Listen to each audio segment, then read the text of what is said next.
na kitang nakita sa audition ko sa Itbulaga. Ganda ng pare ko, ikaw ang nagpapa-audition. Napasama ako sa Babes at doon naging magkatrabaho tayo.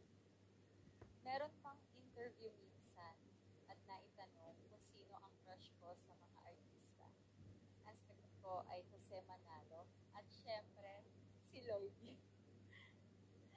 Na hindi ko akalain na ikaw pala ang makakasama at mamahalin ko habang